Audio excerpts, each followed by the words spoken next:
We're talking about how to protect your energy. When I think of the average person that gets burnt out or has anxiety or all these things, they almost think that like it's normal. We see things that we think give us energy when we're down, when we're low, when we're heavy, when we're what. Why do you think we turn to those things? If you are allowing yourself to get in tune and amped up with everybody else, you may be exposing yourself to different types of energies, and you may bump into people that, who knows, maybe they don't have the best intent for you. We know about a quick hot cold shower that can actually change the balance of how we're feeling immediately, or particular breathing patterns that could change how we're feeling immediately, right? If you cannot enjoy the experience of life, if it is a battle zone or a heavily depressive, just awful place to live your life inside your mind, I would really recommend you kind of pay attention to this. I'm burnt out. I have this anxiety, this depression, like all these things that are happening. And then I go consume some movies, right? Or consume some entertainment or eat some bad food or drink, or right? Like, and I go do these things. And then it's this cycle of things that are stealing our energy. Everything is energy. What is your take on that statement? 100% agree with that. Wholeheartedly. Their energy comes in all types of forms. If an atom is moving, then there's energy associated with it.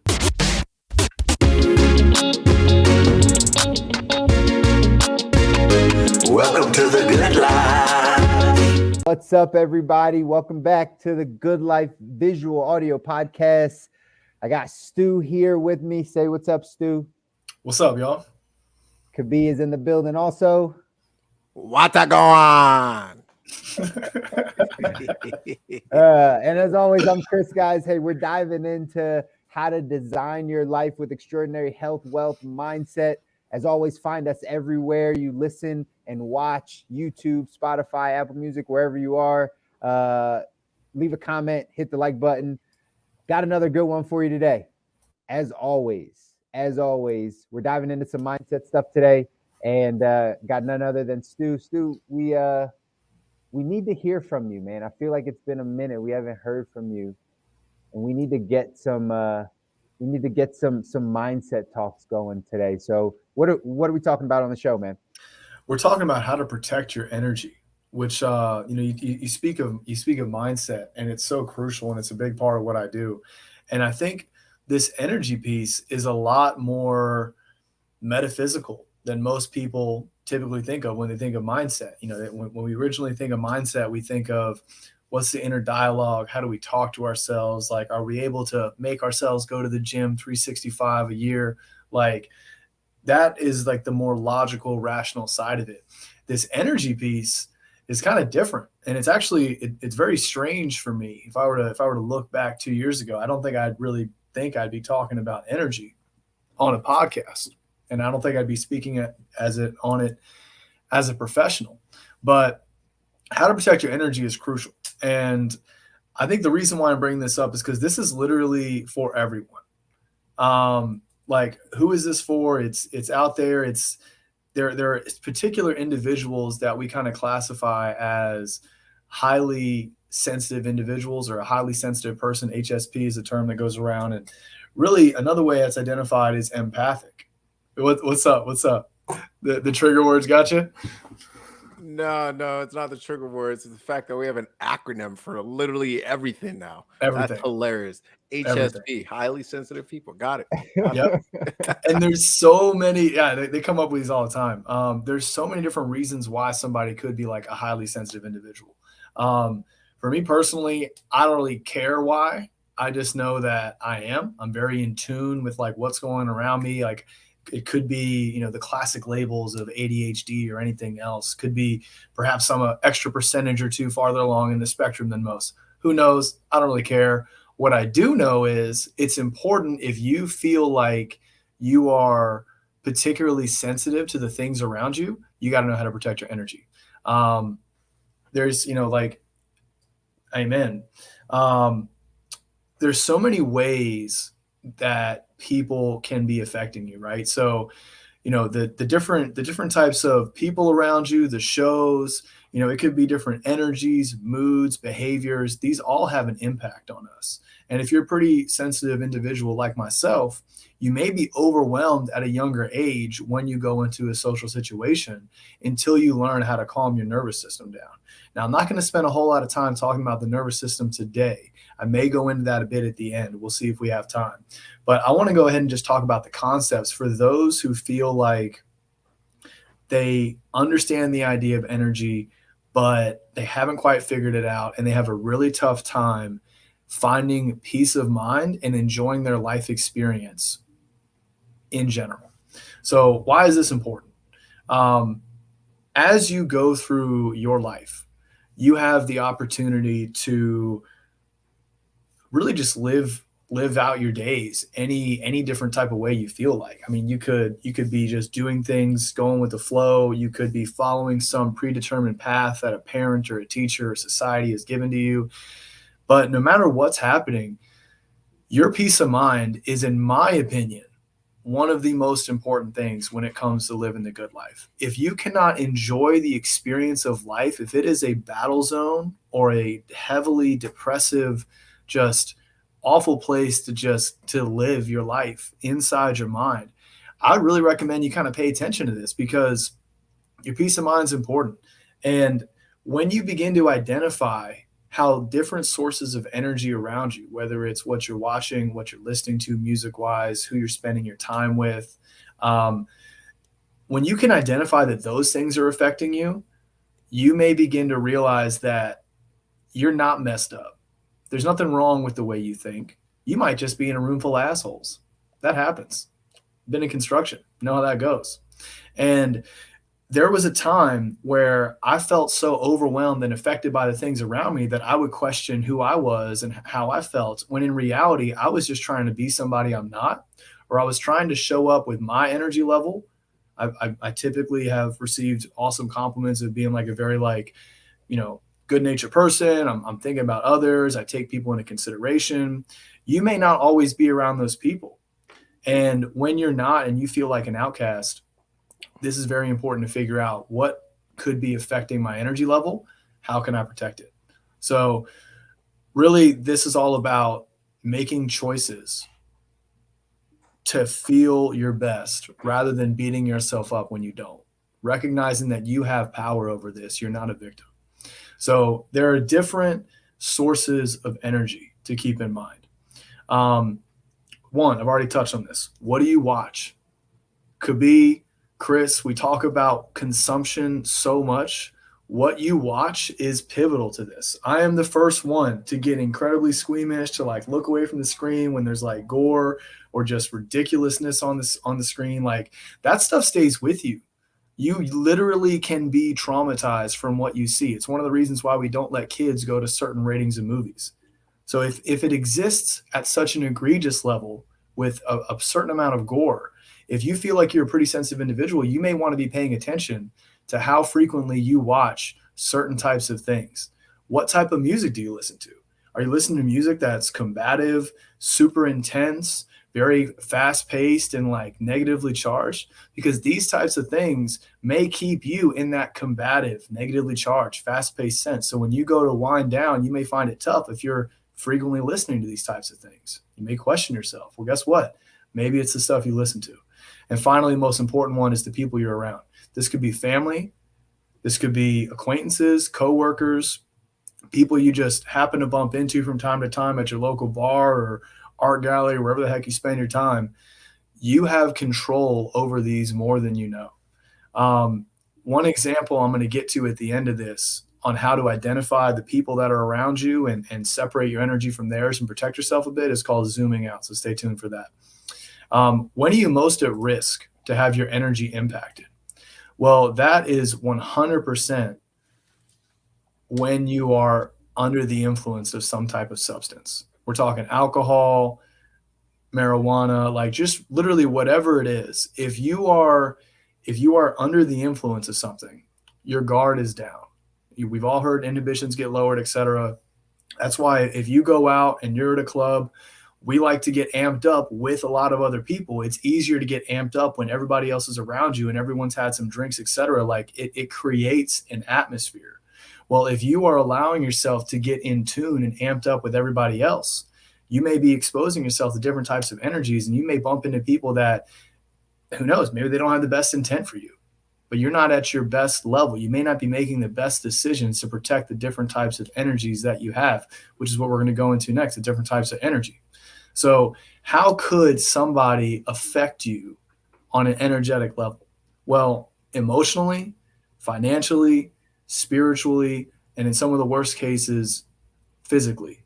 So what do I mean by this? If you're continuously surrounded by a bunch of very angry people, you may eventually notice you begin to become more angry. The things that someone else has been bothered by, you may eventually be bothered by these things.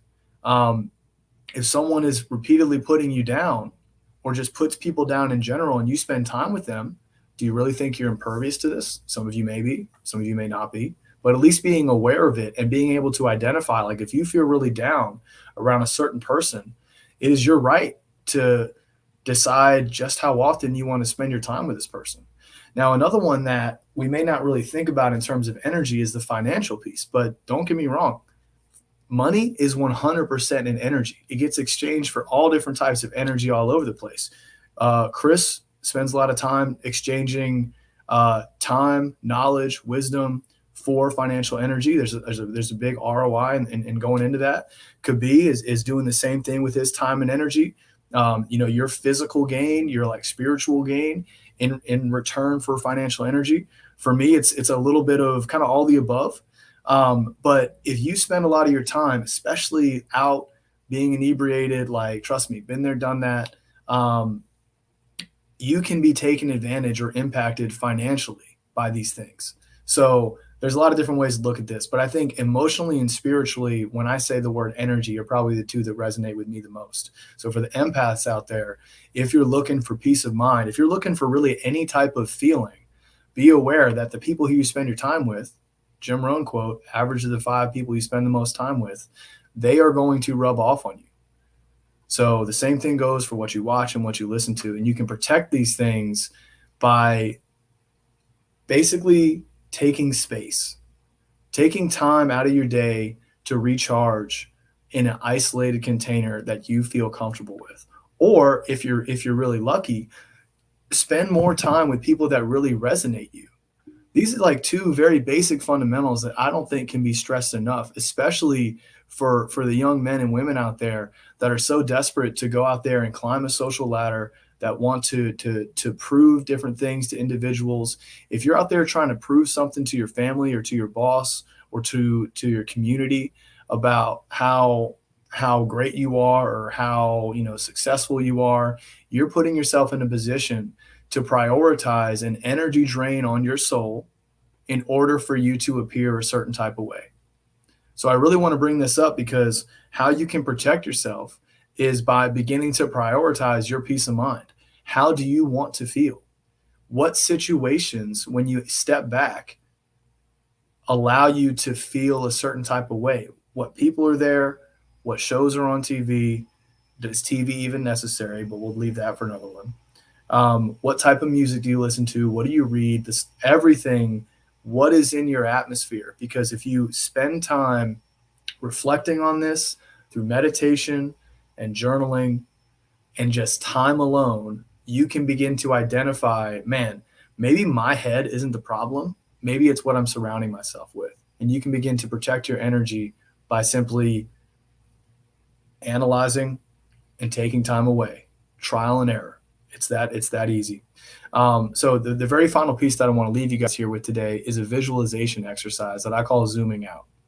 So whoever's listening to this, I invite you to close your eyes for a moment. And I want you to imagine the last time that you were around some type of negative or chaotic energy. It was a person, like there was this person was tripping. They were either tripping at you or about somebody else. And you just really didn't like the way that this was disturbing your peace. Now, in that moment, you may have felt yourself wanting to react, especially if it was at a personal attack to you. So what I'd like you to do is imagine them as a separate individual to the level of clarity that you can see what they're wearing, you can see what they look like. Now go ahead and zoom out of yourself. Imagine you're looking at the two of you from the corner of a wall, like a fly on the wall or a camera. You can see both of you.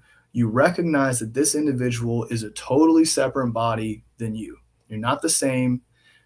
Now, the level of chaotic energy that they have in this moment, go ahead and imagine it like some type of whirling cloud, this storm around them. This is coming from inside of them.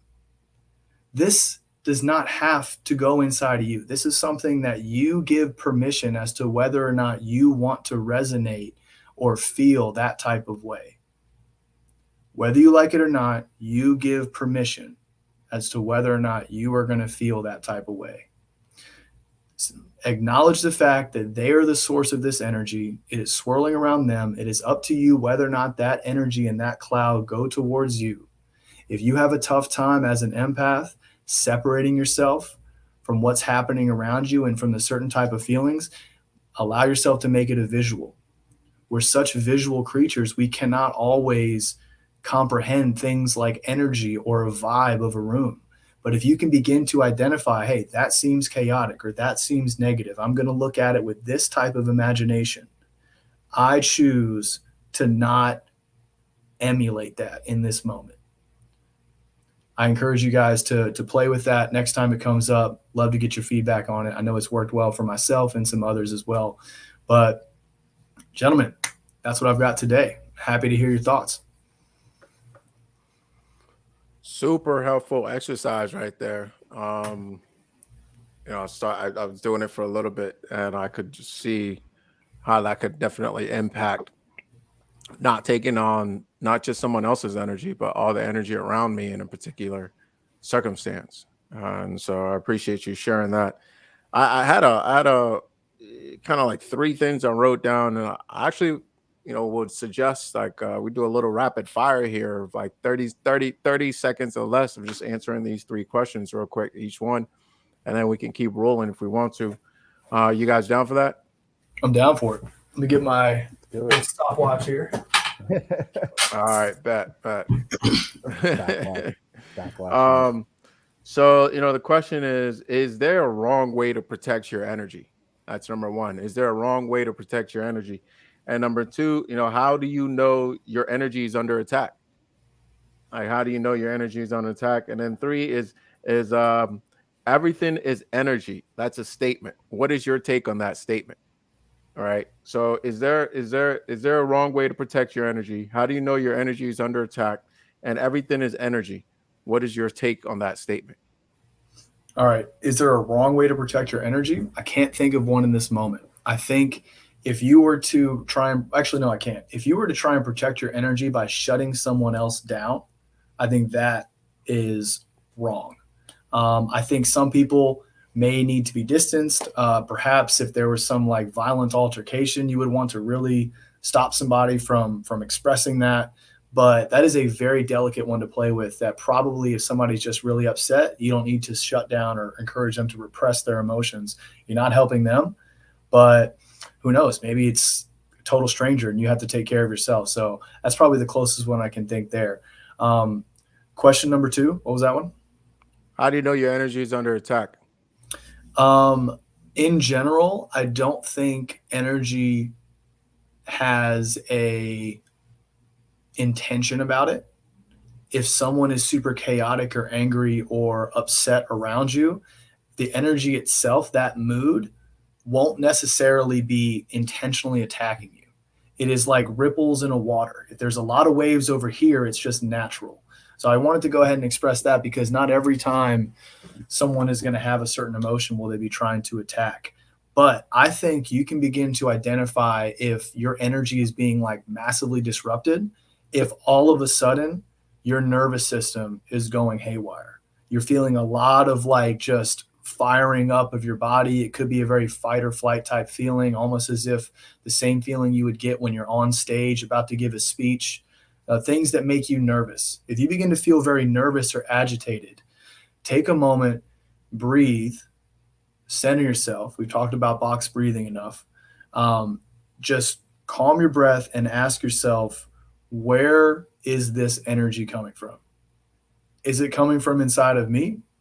Is there something going on?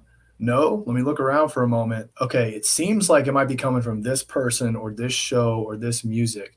I think that nervousness, identifying that, questioning the source, whether it's you, and then looking outward is how you can identify if it's under attack or etc. So, Stu, 30 seconds or less, brother. I know, dude. I'm not good at this. Yeah, that is not rapid fire. I was about to say, where's that? That is not rapid I was like, fire. where's That's that? not Switch this up. put down very quickly. Yeah. All right, third. Let's try this again. Third one here. Everything is energy. What is your take on that statement? 100% agree with that, wholeheartedly. Their energy comes in all types of forms. If an atom is moving, then there's energy associated with it. Big facts. Chris, you want to go next? Yeah, I mean, I'll let you off the hook on the rapid fire stuff, but I do have a question. Like, I do have some questions, just even on the back end of that question. The real question is how well do you think people understand energy in general, Stu? Like, when you're talking to people, like, do people grasp energy from like kind of like a from a spiritual realm, like an energy side, or do they think of it like this thing is draining me personally? Like, how do people in your experience think about energy typically? If you are trained in numbers, engineering, sciences, you think of energy as electricity or something along those, momentum, some type of physical thing that you can see and measure. If you are not, most people are way more open to all different types of answers with it. So I think in general, most people are not aware. I would say actually most people are aware of energy in this context, not scientists. Got it. That makes sense. I was kind of stewing on the why is this important, right? Why is this important? And I think always like framing up the conversation of why is this important, right? Why is it important to protect our peace, to protect our energy, right? Like, what is it? Why do we have to go about this? And I'm sure people have lots of reasons why they feel like things are draining them, or they have, again, less energy about things. But go back, Stu, and just tell me, like, why is this important? You mentioned peace of mind, but for most people, even though we might say they want peace of mind, I don't think people really know that that's what they want, right? That's not what they know that they're like actually striving for. Why do you think this is so important for us to even have this conversation about energy and protecting it? Well, Dana on IG just brought up a great point: blood pressure. Your health is incredibly affected by the levels of stress that you go through. I'm a significantly more healthy person now because I have removed myself from situations that would just repeatedly overstress me, cause me anxiety, give me shallow breathing, like to the point now where I've gotten so good at it and I've cultivated a life where I found my peace, where like this guy took my blood pressure and he looked at me like I was fucking insane. He was like, do you have any stress in your life? So your health and your longevity. And then final piece, if you don't want to burn out with all the responsibilities you have in life, you have to find a way to reset. And in my opinion, the best way to reset is to spend plenty of time having a peace of mind. That is your retreat. So you can go back to a stressful set of responsibilities. That's huge. And it's funny because as we're talking about it, and as I think about this, when I think of the average person that gets burnt out or has anxiety or all these things, they almost think that like it's normal, right? Like it's a normal reaction, like it's normal stress or normal day to day. And then what's always funny is the way that they try to, I guess, relieve themselves of that is by consuming things that don't give them more energy, right? That take more energy away. And I don't think people understand that relationship, right? Of I don't have the energy, right? I'm burnt out. I have this anxiety, this depression, like all these things that are happening. And then I go consume some movies, right? Or consume some entertainment or eat some bad food or drink, or right? Like, and I go do these things. And then it's this cycle of things that are stealing our energy. And that's when I think about like people just not being fully aware of like energy and what's actually happening. So I think you answered my question, but that's kind of where my train of thought was. Well, just a quick feedback on that. Like, I think it is the norm to not live in peace of mind in our current society. I think it's rapidly shifting. I actually want to go ahead and thank there are, in my opinion, few pros, but there are some pros to the internet and social media and just this constant consumption of information. We haven't been able to almost counteract traditional education and prioritize things like peace of mind and happiness, which is not really something that is drilled into us. Yeah. What's drilled into us is results and money and having a certain amount of things and just all kinds of this other BS. Where if you go back to like us as borderline primates, we're chilling. All we need to do is eat, sleep, reproduce. We're good. That's all we need. Why do we come up with all this other stuff? So the norm is not peace of mind, but I think we would all be much better served and we would raise much healthier kids if we understood how important peace of mind really is. I agree. Could not agree more. And Chris, your line of questioning kind of goes along with my line of questioning a little bit.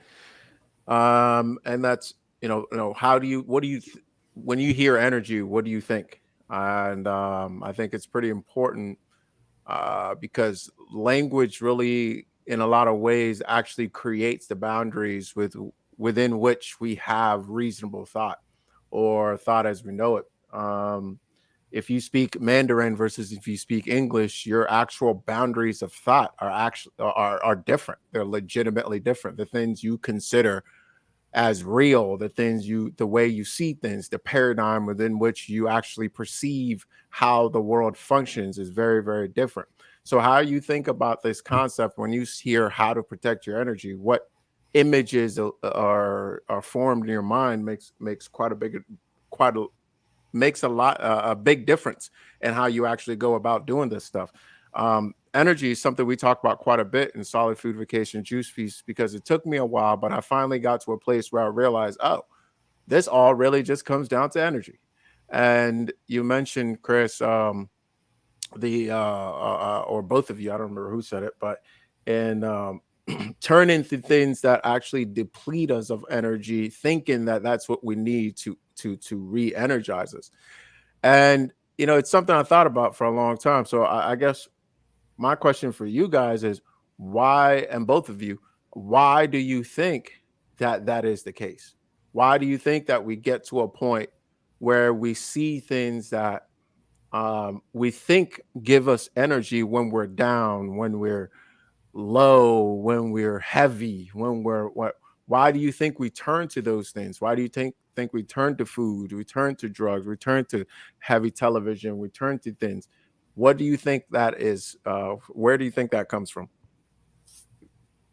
I got two answers. Marketing, convenience. Marketing in the sense that we have been classically trained to think that if we're not thinking about work and responsibilities, then inherently we must be off. We must be relaxing. So if we're not thinking about how stressful or how lousy our day might have been because we're watching this really intense movie that has us totally fixated on some other world's problems, cool, I'm not thinking about my problems. I must be relaxing. False. I think there's a lot of money to be made in the film industry, video games, and all other kinds of stuff, and as well as just social conditioning to think that I don't want you to think about what sucks in your life. I just want you to keep doing it because you're making money. So marketing, social conditioning will be the first one. Second one, convenience. It is way easier to sit back and just consume something, just lay on the couch rather than meditate, exercise, journal, eat well, prepare your own food. It is just easier to check out and escape. So naturally, escapism, for those who are not aware of how damaging it is to do it repetitively, becomes the easier thing because it taps into convenience. And because we're depleted on energy, we feel like we don't want to put in any more work. Makes perfect sense. I would add to that, because I agree with both of those. I would add to that it's just that chemical dopamine hit, that instant gratification, that thing that we feel like we need, right? Again, we don't think about things long term. We often think about what I need right now. Right. So when we're going through those lower moments or those moments, right, mentally or physically or emotionally or right, any of those things, we turn to the thing that we think can help us right now, right? The quick fix, the quick dopamine hit, the quick band-aid, right? Like it's just the way we think about things. We don't understand that it's over the long haul. It's the right. It's the way that it's the longevity. It's where we want to go. It's where we're trying to get to that actually will make us feel the way that we want to feel, right? The things that we're looking for, the happiness, the fulfillment, the peace of mind. That's what we want. Those things come long term, right? Those things don't come right away. They're not the instant things, but we as a people, as a society right now, I'll say, we want the instant gratification things. We want the things that, right? They satisfy right away. That's why we do it.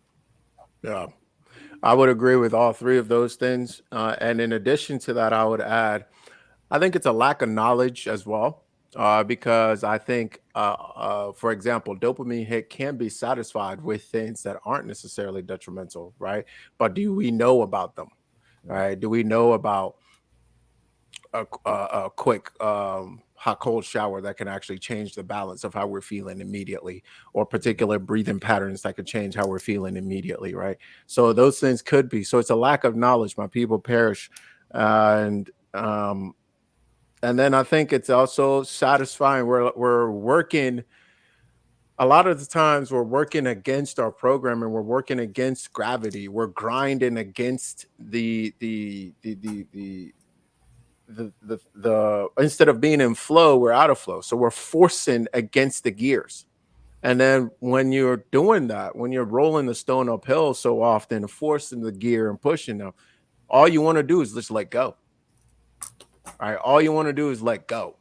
And these things have noticed that, well, these industries, like you mentioned, marketing, all that stuff, have noticed that and are saying, hey, let me give you a place, a way to just let go. Right. And we just keep going in that direction of just letting go, when you could be in flow and not feel necessarily that you need to let go. So I think, maybe that comes down to the knowledge as well. And then the third thing I see is that we are also programmed to be in harmony, and part of that is that when we're living a life, a monotonous life, a life of like consistent repetition of doing the same things over and over again, as human beings, we're programmed to crave variation. Right. So we actually just want to switch it up, but then we can't really think of anything to switch it up with. So we just say, okay, well, I've been doing A and I know A, B, C. Okay, so let me do B or C. All right. So it's a lack of like creativity. So I think about it this way. I was talking to my parents and I was like, man, like, there's really, they were telling me that, yeah, there's really nothing to do. Like, if you don't drink, right? If you don't drink and you don't necessarily like to go out and eat, your things to do with people are very, very limited. That's very true.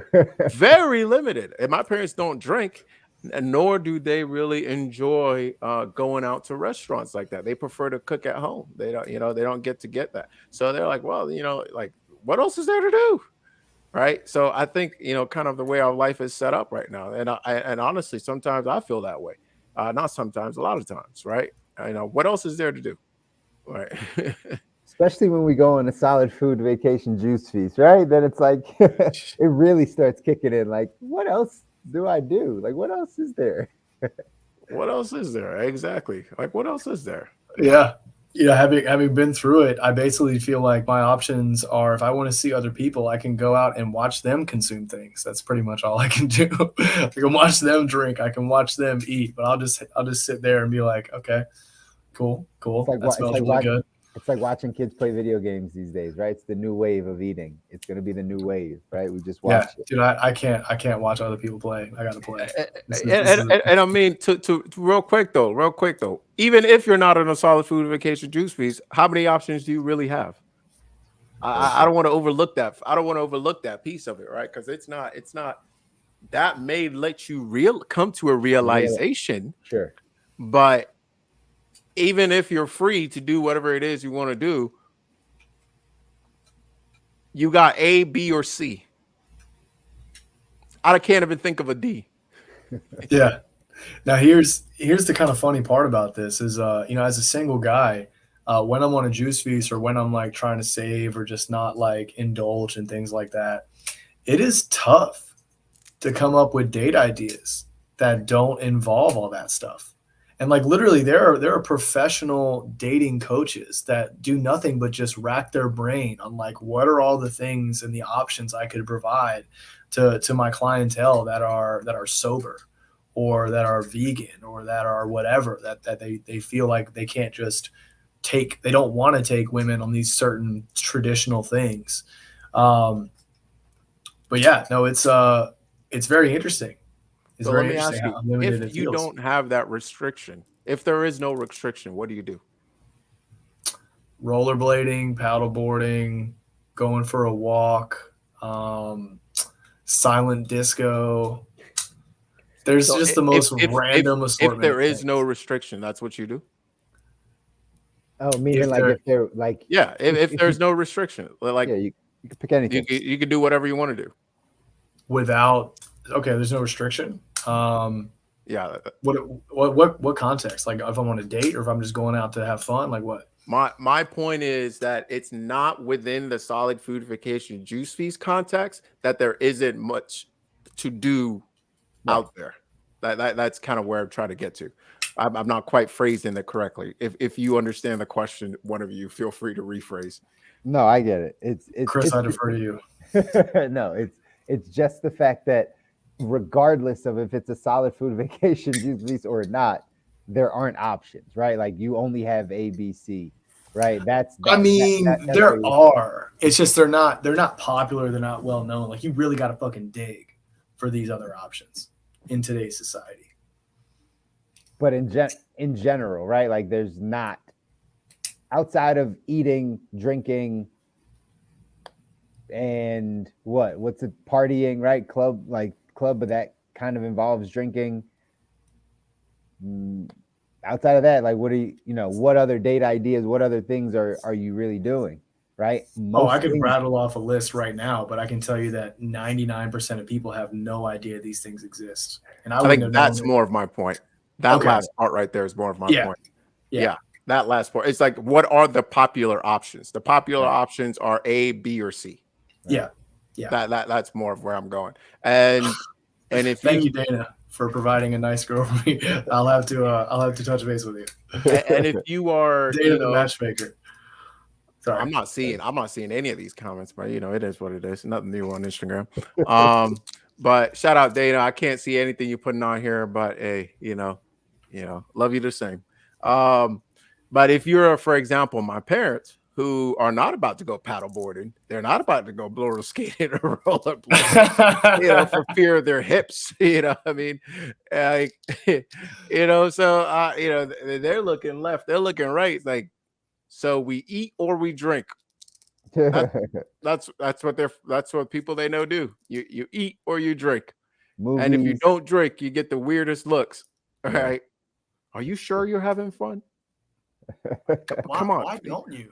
Why don't you do alcohol? Why don't you do heroin? I won't talk to anybody. Why don't you do heroin? Oh, I don't know. I'm not going out. Depends how far you go on that one, right? It's like, why don't you do that? But no, it's even for that's on a dating scene. Chris, I'll pick your brain a little bit on the married scene, right?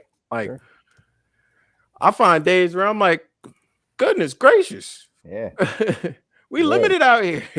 Yeah, when it comes to like the dating stuff, right? Like it's limited. It's limited, right? Like me and my wife, we have business talks and conversations throughout days, right? So that becomes a little bit different, but like in general, still not much out there. Still not much, Drink or eat. right? That's it, right? It's really the way it goes. So is this a new industry? Is this something we should consider here? I mean, you said there's a dating coach out there, but is there I also believe this is why Starbucks became so popular. They besides the coffee, their coffee, it's all right, it's cool, but it ain't It's not not. great. All right, thank you. I didn't want to be the one to You say could say it. it. But providing a place for people to come just sit for a second or walk in where you don't need to get a whole thing. You could just show up. Hey, you want to meet at Starbucks? Hey, you want to do this? I was like, man, that's huge. Totally. I'd love to see more of that. And I feel like there's a whole, if you're married and don't have a child, you're very limited. And then you have a child and it's like all around the child and all that's the where you can take a child. That is where, when you're married, normally younger without a child, that's when you explore. That's when like the stuff that Stu's talking about really does come into play, right? Like I remember the whitewater rafting and the the excursions and the zip lining and the My guy said, I traveling. remember those days. I remember those days. Back in my day. I remember those days, guys. Good old days of being young and married without children. Oh my gosh. But for real, that's when you have the options. That's when the options are there. As you as you get into it, it's a lot, full circle. It's a lot of energy to do those things, right? It takes a lot of energy to plan a bungee jumping trip, right? Or just up and go whitewater rafting. You know what I mean? Like with all the other things in play, right? It's tough. That takes energy. That takes mental energy. It takes time. It takes resources, put things in place. It's not as sporadic and like up and go. So yeah, sure. But you know what there's good news. There's still bridge. There's still Batman. You're good to go, brother. You know what is? I'm trying to get to what's it? Croquet ball? What's it? What's it called? Croquet. There we go. I love that. I ain't gonna lie. Shout out Florida, croquet. You know what I mean? But there's you know what is easier? A little TV show here, a little drink here, a little food here. So this comes full circle to the energy piece, right? I think there's like not just two sides of energy. I think there's like four sides of energy, right? There's, and I think what happens is, as Stu, you said, marketing convenience, but the convenience piece, the hype on that convenience piece. What happens is like you expend energy, you want to be refilled, you want to be recharged, but then the things that could recharge you with a positive lean, like, is it convenient? Is it fat? Is it like, it's just not, it doesn't seem to be within the grasp, right? So then we turn to the things that are quick, cheap, right there in front of us. And then we beat ourselves up later because it takes a toll even more. I see this like deathly this loop that we have us in, and I don't quite have an idea of how, because I'm all for the journaling, the meditate. I'm all for that stuff. But let's be real. That's not a quick charge. That's not like, it doesn't quite fit what people are looking for. That's the long-term sustained type of thing that is gonna, no question, is gonna pay off, right? And I'm all for it. Like literally what my business is about.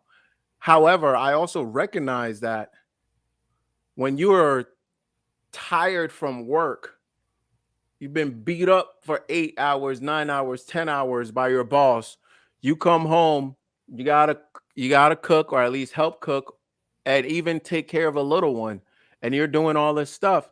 It's like life is working you. You know what I mean? Listen, it ain't the time to tell a person, go meditate. They don't want to hear that.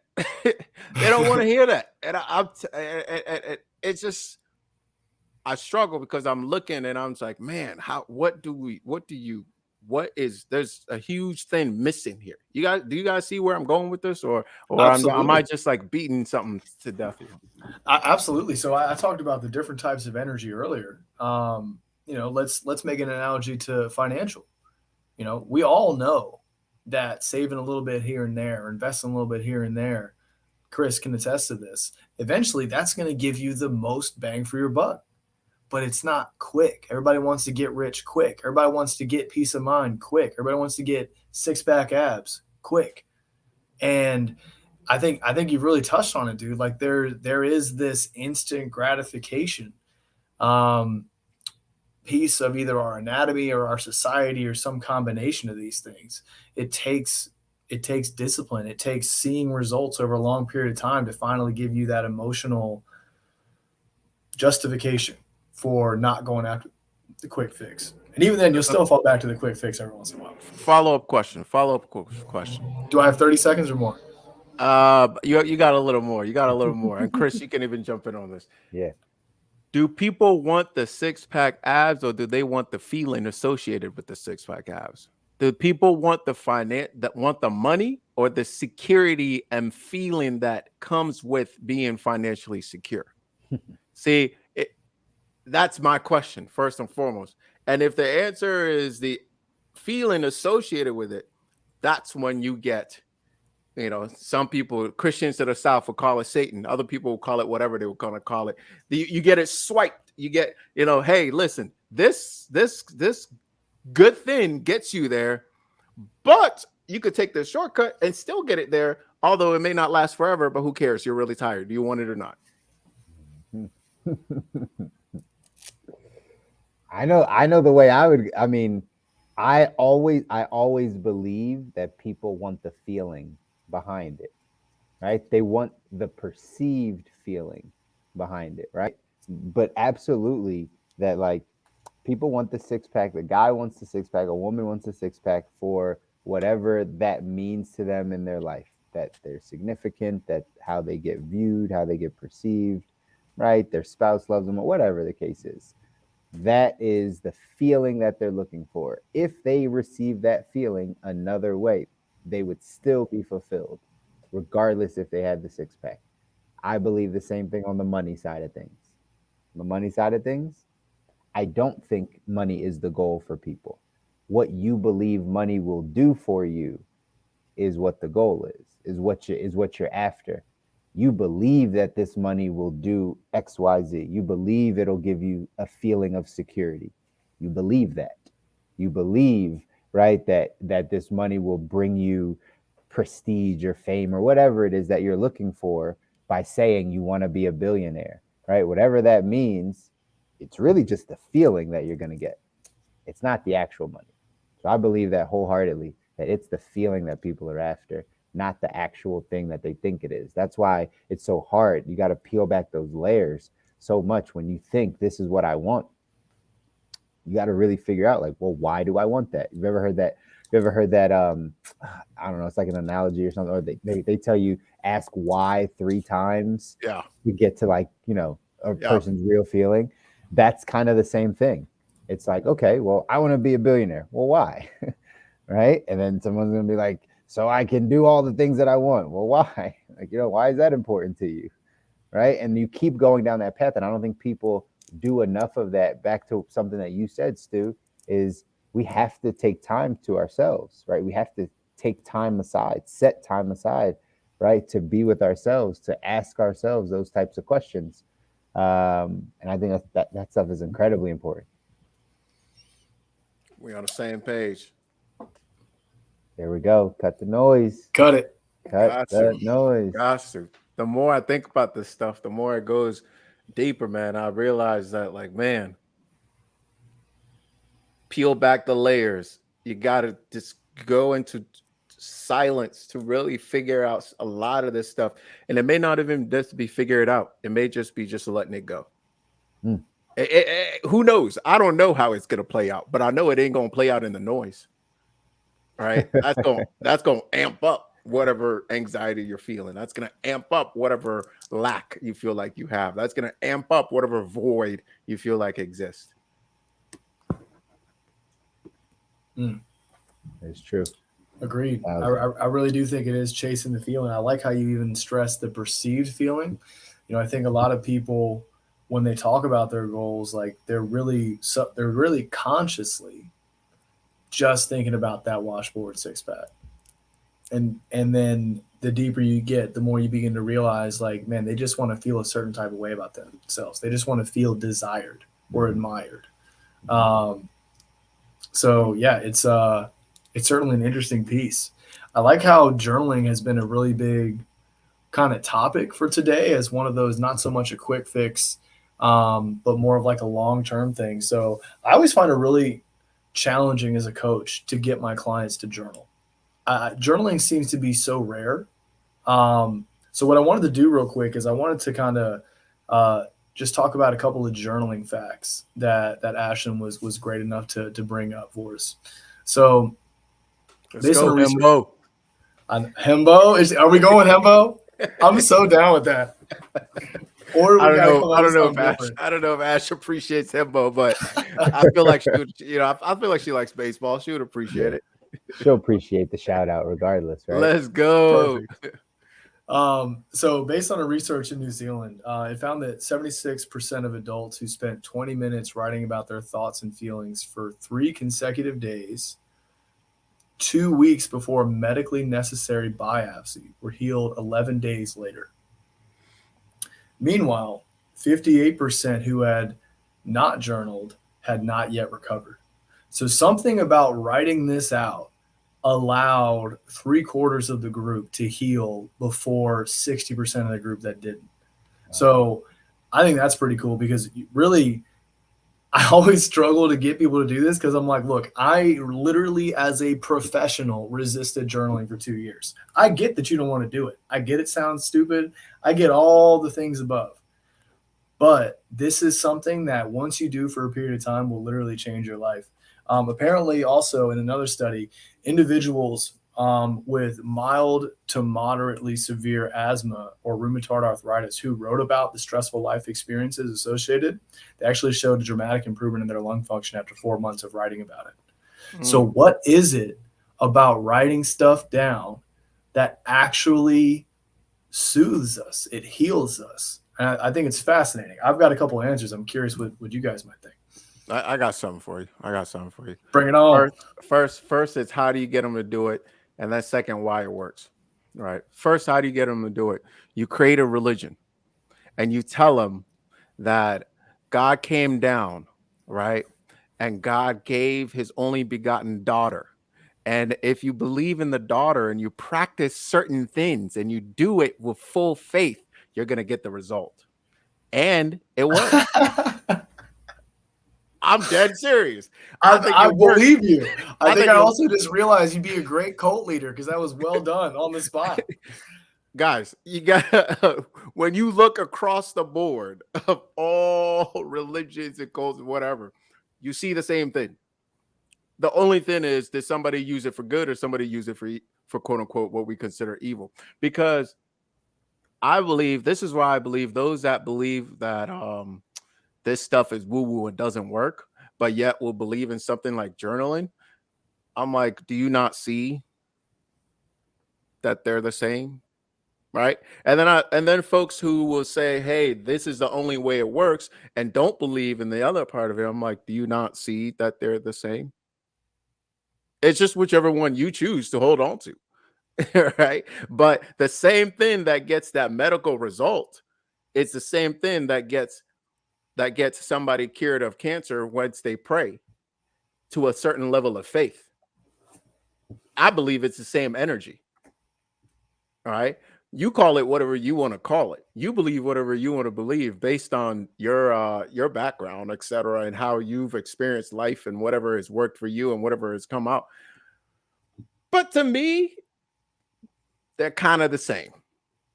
It's the same energy, right? And science may be able to see we're 3 blind mice here. Science will put it in one language, right? Religion will put it in another language, and so-called it will put it in another language, right? Because we'll all fight about it. Yeah. So that's my take right there. And how do you get people to go ahead and do those things? You put it in terms in which they feel like the world is going to end if they don't do it. And something or someone that they have no concept of touching, of whatever, has ultimate power over them is going to smite them if they don't do it. And they'll do it. And they'll do it religiously. Straight up.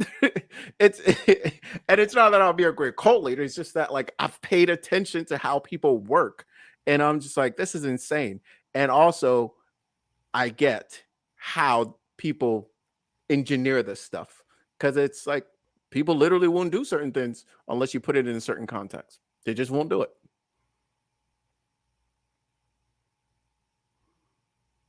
You're muted, bro. Yeah, I said I'm gonna let that sit anyway. I could have stayed muted for all that, right? Like at the end of the day, that was it. Like it's so true though. Like that's how people operate. Once you learn people, once you understand uh how people work, how psychology works, how human beings work, right? Like you can understand how to get people to do anything, right? Or why people do anything. So yeah, that was the answer, man. That was the answer. So basically, fear propaganda and or creating a religion. I mean, I think that's honestly it's how we've moved the masses for centuries, thousands of years. I mean, I agree, and I think I don't want to do that as a coach, but it really is so powerful, man. Like everything is turned around in the past 3 months, and Yeah. there's a heavy correlation to how much I've been journaling. fear fear is prevalent, but the journaling aspect, I think getting clear on thoughts and getting things down, I think is important, right? It's important. And how do we get people to do those things? Again, it's a risk and reward type of thing, right? It's a fear, a punishment and reward thing, should I say? Right? That's it. You figure out what motivates people. Is it most people are motivated by fear though? That's it, right? But there is uh the praising side, or like the encouraging side, but most people operate the other way. So that's how you become effective. A lot of fear runs a lot of stuff. So And I'll tell you this, you start narrowing it down, and there's only really a couple colors in the rainbow. Like, we can package it however we want to package it. By the end of the day, yeah, I'm not going to necessarily do that either as a coach. However, I think a lot of effective leaders find a better way of doing it. I don't really think it's better, to be honest. Really, I just think it's more acceptable based on the agreed upon social rules that we have right now. And hey, I'm putting this on wax right now. Somebody may find this later when I run for office at some point and use it against me. But true, use it against me. But I'm just saying, I feel like people at the end of the day have very few levers and very few buttons at the end of the day. And I would encourage. I'm trying to figure that out for myself so that I can be the one that pushes the buttons for me rather than somebody else figuring it out and pushing my buttons. So I go right. Look how quickly, guys. I mean, we talk about this in different words all the time. right. We talk about this in different words all the time. Look how quickly the media's figured it out. By the way, look how quickly they just shift things. Right. And within like a week, it's like the whole world conversation has shifted. Within a week. It's incredible. I mean, I don't know, man. I just look at that. I'm like, wow. We yeah. When people who've made a lot of money have also figured that out some way, somehow. Yeah. It's just understanding people, man. It's understanding people, understanding how to move people. It's a good business to be in, by the way. Yeah. Right? It's a good business to be in once you understand people. And again, moving them towards the good, moving them towards the good life, right? Moving them towards like better things. So that's what we're here to do too, right? That's what we're here to do, is to continue to push people in that direction. So Amen. And to really tie it all together to protecting your energy, we've just talked about a variety of different powerful forces out there where somebody may be trying to manipulate you based on fear, propaganda, the next thing for you to just fixate on as the near death experience. And man, this is why it's so important to protect your energy. And how do you do that?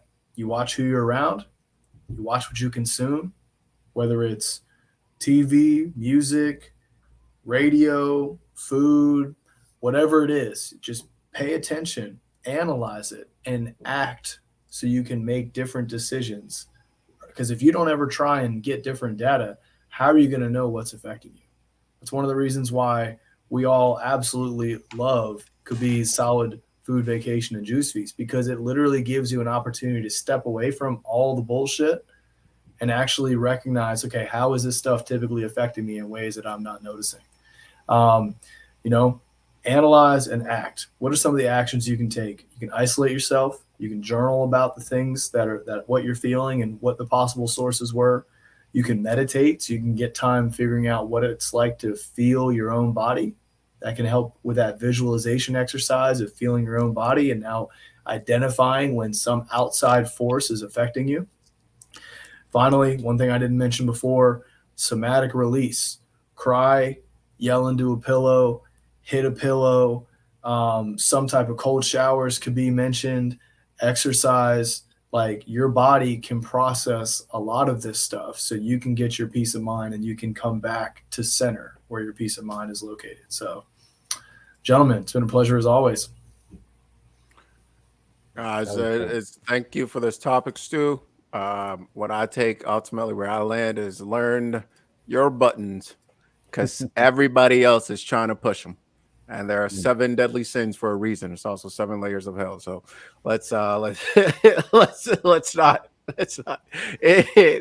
these sins aren't coincidence, man. It's a lot of things tied together there. So Absolutely. And as we're wrapping up, right? Again, same thing. This energy conversation is always important. Protecting what we need to get to the good life, right? Always protecting those things and really understanding how to protect it and how to and what even that energy looks like. So super informative, Stu. Really appreciate it. And for everybody that's listening, again, right? These are the things we're just adding value to your life, giving you things to think about so that you can continue to design the life that you want, right? So yes, sir. Yes, sir. Appreciate you, Stu. Thank you for another good one. So that's it for us today. If you guys like what you heard, make sure you subscribe, smash that like button. Tune in next Monday for another good one. And make sure you share with somebody that would love or hate this episode, because all press is good press. Until next time, keep living the good life. We out of here, baby. later.